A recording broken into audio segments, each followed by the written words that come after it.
منصور صاحب یہ جو ریٹریٹ کی بات ہے یہ کیا عمران خان صاحب سمجھتے ہیں کہ اگر وہ تھوڑی اپنی پوزیشن کو ایڈجسٹ کریں گے یا اگر پارٹی ان کی مفاہمت کی طرف جاتی ہے یا یکطرف کوئی کنڈمنیشن یا چلے نہیں معذرت یا اس کی طرف جاتی ہے تو اس سے مسئلہ ہوگا، یا ان کی ڈکشنری میں اب یہ چیز ہے ہی نہیں خان صاحب کی یا ان کی جماعت کی؟ منیر بھائی، میں تھوڑا سا لائٹر نوٹ کے اوپر اگر آپ مائنڈ نہ کریں تو میں جواب دینا چاہوں گا. جی جی. مجھے نہیں پتا آپ نے کبھی عشق کیا ہے یا نہیں کیا. افتخار صاحب نے تو میرے خیال میں کیا ہوا ہے، مجھے پتا ہے اس بارے میں، ایک دفعہ انہوں نے انہوں نے تو بے ذکر کیا شمار تھا اس کیے بارے ہوئے میں. ہیں، وہ تو اس تو کا کوئی یہ نہیں. جو عشق ہوتا ہے نا، یہ آپ نے ایک آدھے کا تو مجھے پتا ہے، مجھے اچھا پتا ہے اس کے بارے میں. اچھا. تو یہ عشق جو ہوتا ہے نا، یہ آپ کو کبھی کبھار ایسی آگے حدیں پار کروا دیتا ہے، اس حد تک آپ آگے چلے جاتے ہیں. مثال کے طور پہ میں ویسے ایک ایگزامپل دے رہا ہوں لائٹر نوٹ پہ. جب آپ عشق کرتے ہیں تو ظاہری بات ہے آپ کو کوئی وہ آپ کسی کو پسند کرتے ہیں، گھر والے اگر نہیں مان رہے، وہ کہتے ہیں نہیں جی یہاں نہیں کرنا، یا اس کے گھر والے نہیں مان رہے، آپ پتہ نہیں کہاں سے کہاں آگے چلے جاتے ہیں کہ نہیں ہوگی تو ادھر ہی ہوگی، چاہے جو مرضی ہو جائے، ورنہ کہیں نہیں ہوگی. اب ہم بھاگ کے کر لیں گے تو کسی اور جگہ کرانے کی کوشش کی گئی، اور اس کے بعد ہمیں بھاگنا بھی پڑا، ہماری جان کے لالے بھی ہو گئے، چاہے کچھ بھی ہو جائے، اور کپلز کر لیتے ہیں، ایکسٹریم اینڈ تک آگے چلے جاتے ہیں. بے تو شک لڑکی کے یہاں بھائیوں پہ سے میرا ٹکائی خیال ہے بھی ہو یہاں جائے پہ تو بھی خیر معاملہ جو ہے نا دوبارہ وہی ہے کہ نہیں وہ ہوتا ہے، ہے. لیکن وہ کچھ ایسے شہزادے ہوتے ہیں، وہ کہتے ہیں کٹ لو پاویں جنہ کٹنا کرنی تو ایتھے ہی پاویں جو مرضی کا ہو جائے. تو اب میرے خیال میں خان صاحب کا بھی جو ہے نا وہ جذباتیت کا ایک عنصر تو ہے، اس میں تو کوئی کوشچن نہیں ہے. وہ صحیح ہے غلط ہے وہ بات کی بات ہے. مطلب کبھی کبھار اسی کے اندر، اسی معاملے کے اندر یہ بھی ہوتا ہے نا کہ گھر والے سمجھا رہے ہوتے ہیں، بتا رہے ہوتے ہیں، ساری ریزن بتا رہے ہوتے ہیں کہ نہیں تیری اتھے نہیں باندھنی، ہمیں نظر آ رہا ہے کہ یہاں پہ بیڑا غرق ہو جائے گا بیٹا، نسلیں خراب ہو جائیں گی، سارا کچھ ہو جائے گا. لیکن نہیں ہے، وہ جسے کہتے ہیں نا عشق بس سر پہ چڑھ گیا تو چڑھ گیا. اب یہاں پہ بھی میرا خیال میں وہی بات ہے. میں آپ کی اس طرح پہلے سوال کے جواب میں نے آپ سے کہا تھا نا کہ پوزیشن اتنی ایکسٹریم لے لی گئی ہیں. میں آپ کو ایک چھوٹی سی نا ایگزامپل آپ سے شیئر کرتا ہوں، یہ کیونکہ آپ بھی ماشاءاللہ یوٹیوب پہ ہوتے ہیں، براؤز کلاسر صاحب بھی ہیں، میں بھی کام کرتا ہوں. میں ایک چھوٹی سی ایگزامپل دیتا ہوں. مجھے ایک دفعہ نا ایک یوٹیوبر نے مجھ سے رابطہ کیا جو پاکستان تحریک انصاف کے بڑا قریبی ہے، آپ جانتے ہیں ان کی پوری ایک بٹالین ہے اس طرح کی ان کے جی جی پاس. جی. تو اس نے مجھ سے رابطہ کیا، تو اس نے مجھے کہا جی منصور بھائی میں نے نا آپ کے ساتھ ایک خبر شیئر کرنی ہے جو کہ پی ٹی آئی کی انٹرنل خبر ہے اور ان کے خلاف جا رہی ہے، تو آپ ذرا اس کو ذرا دیکھیں اور یہ خبر آپ یہ کریں. میں نے کہا یار مجھے ایک بات بتاؤ، خبر ٹھیک ہے، میں نے چیک کیا خبر ٹھیک تھی. میں نے کہا خبر ٹھیک ہے، تم میرے ساتھ شیئر کر رہے ہو، تم خود کیوں نہیں شیئر کرتے اسے؟ تمہارا اپنا یوٹیوب چینل ہے، تم اس کے اوپر کیوں نہیں دیتے؟ وہ کہتے ہیں بھائی جان میں کس طرح دے سکتا ہوں، میری ویورشپ ساری پی ٹی آئی کی ہے، میں کس طرح دے دوں؟ یہ تو پی ٹی آئی کے اگینسٹ جا رہی ہے، تو میں نے اپنی ویورشپ خراب کرنی ہے. تو میں نے کہا بیٹا تو جرنلسٹ ہے یار، تجھے کیا فرق پڑتا ہے اس کے اگینسٹ جا رہی ہے، فیور میں جا رہی ہے، کچھ بھی جا رہی ہے.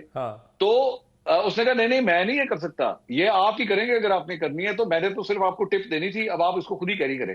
مجھے تب جا کے احساس ہوا کہ یہ اپنے اس بیانیے کے، اپنے ویورشپ کے، اپنے اس آڈینس کے اتنے غلام بن چکے ہوئے ہیں کہ جرنلزم تو کہیں بھاڑ میں گئی نا، وہ تو ختم ہو گئی بالکل، کیونکہ انہوں نے اس کو کیٹر کرنا ہے. تو اسی طرح میرے خیال میں عمران خان صاحب کے سامنے بھی جو ہے نا وہ بیانیہ اتنا بڑا انہوں نے بلڈ کر لیا کہ ان کا اپنا بیانیہ شاید ان کے بھی قد سے بڑا ہو چکا ہے کہ میں اب اس سے پیچھے نہیں ہٹ سکتا. اگر میں پیچھے ہٹوں گا، میں نے اگلوں کو کہا ہوا ہے، میں اگلوں کا بیٹھ کے مذاق اڑاتا رہا ہوں، میں نواز شریف کا مذاق اڑاتا رہا ہوں کہ یہ این آر او لے کر گیا ہے، یہ بزدل ہے اور اس نے سب جھکا دیا ہے اور ہم کوئی غلام ہیں. مطلب یہ ساری باتیں کی ہوئی ہیں نا آپ نے نانے ہمارے میں. اب آپ جب یہ سارا کچھ کریں گے، آپ ایک جگہ یہ کہہ رہے ہیں اپنے ووٹروں کو، یہ کہتے ہیں کہ جناب غلامی کی زندگی نہیں جی جا سکتی، یہ ہو نہیں سکتا. آپ نے امریکہ کے حوالے سے بھی یہ سب کچھ کیا اور اس کے بعد آپ نے اس پہ بھی ایک یو ٹرن لیا. آپ نے انہی امریکیوں کے ایمبیسڈر سے جا کے ملاقاتیں بھی کی، آپ کی پارٹی نے جا کے ان کا ویلکم کیا، آپ کی خیبر پختونخوا حکومت نے ان کا ویلکم کیا، آپ نے ان سے ایڈ بھی لی، آپ نے ان سے پتہ نہیں وہ ایمبولینسز لی تھی یا کیا لی تھی، سب کچھ کیا آپ نے. اور اس کے بعد اسی امریکہ کی طرف آپ نے جو ہے وہ نگاہیں دوڑانا شروع کیا. آپ نے انتظار کیا کہ ڈونلڈ ٹرمپ آئے گا تو وہ میں نے چھڑائے گا، اور ڈونلڈ ٹرمپ بھی جو ہے وہ بددیانت نکلا، اس نے بھی منہ جو ہے وہ دوسری طرف کر لیا. تو آپ اتنا کچھ بلڈ کر دیتے ہیں، اس سارے ایندھن میں جلتا کون ہے؟ آپ کا سپورٹر، آپ کا ووٹر. آپ نے تو کچھ نہیں کرنا. مطلب مجھے آپ بتائیے نا کہ وہ 26 نومبر کو جو کچھ بھی ہوا، کون اس کے اندر زخمی ہوا، کس نے لاٹیاں کھائیں، کون جیل گیا، کس کے اوپر گولیاں چلی؟ سارے کے سارے کارکن تھے، وہ بیچارے کارکن تھے. آج وہ کارکن جا کے سوال نہیں کریں گے کہ جناب یہ کس طرح ہوا کہ ہم نے تو ساری مار کھائی، سب کچھ کیا، آپ کے لیڈروں میں سے کس نے مار کھائی؟ آپ کے لیڈروں میں سے کتنے لوگ جیل کے اندر گئے؟ آپ کے بچوں میں، آپ کے بچوں کے پیچھے کوئی بھاگتا ہوا ہے؟ آپ کے اپنے بچے کدھر ہیں؟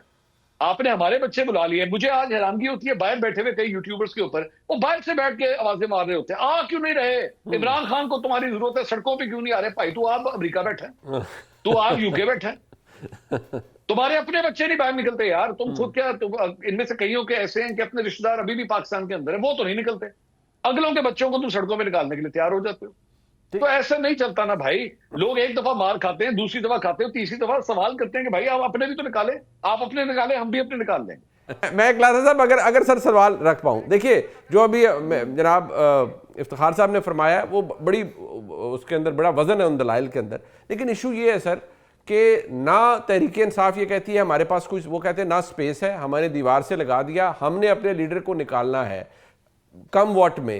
لیکن کیا جس انقلاب کے لیے تیاریاں, سو کالڈ انقلاب کی تیاریاں ہوتی رہی ہیں پہلے بھی اور اب بھی ہو رہی ہیں, کیا آپ کو لگتا ہے کہ یہ انقلاب آ سکتا ہے اور تحریک انصاف فائنلی وہ انقلاب لا سکتی ہے اور اس کو محمود خان اورکزئی صاحب اور جناب علامہ راجہ ناصر عباس صاحب لیڈ کریں گے؟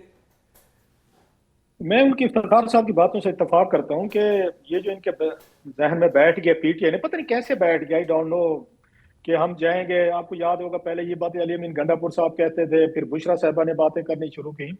ابھی یہ تو اتنی سخت زبان نہیں استعمال کر رہے سہیل افریدی صاحب. اگر گنڈا پور صاحب کی آپ سنیں تو انہوں نے لاسٹ ٹائم جو آئے تھے نومبر میں, تو انہوں نے تو کہا تھا, بلکہ بشرا صاحبہ نے بھی کہا تھا جناب کہ بس اب کی دفعہ ہم خان کو ہم رہا کرا کے آئیں گے, چاہے ہمیں اپنی جان کیوں نہ دینی پڑے, ہم واپس نہیں آئیں گے. اور انہوں نے گنڈا پور صاحب نے تو کہہ دیا تھا جی, میں نے گھر والوں کو کہ میں نے وصیت کر لی ہے کہ ہمارے جنازے پڑھ لینا, اور ہم کفن پہن کے آئے تھے لاسٹ ٹائم, تو کفن پہن کے آئے تھے. تو اب کی دفعہ تو کفن والی بات بھی نہیں ہو, چیزیں نہیں ہو رہی. مطلب اٹس بیانڈ مائی کمپریہنشن کہ یہ خان صاحب کے ذہن میں کیسے بیٹھ گیا ہے کہ کچھ چند ہزار لوگ آئیں گے, اسلام آباد پہ قبضہ کر لیں گے, انریسٹ ہوگا کیپٹل پہ, جیسے بنگلہ دیش میں ہوا, نیپال میں ہوا, سری لنکا میں ہوا, یہاں بھی ہو جائے گا.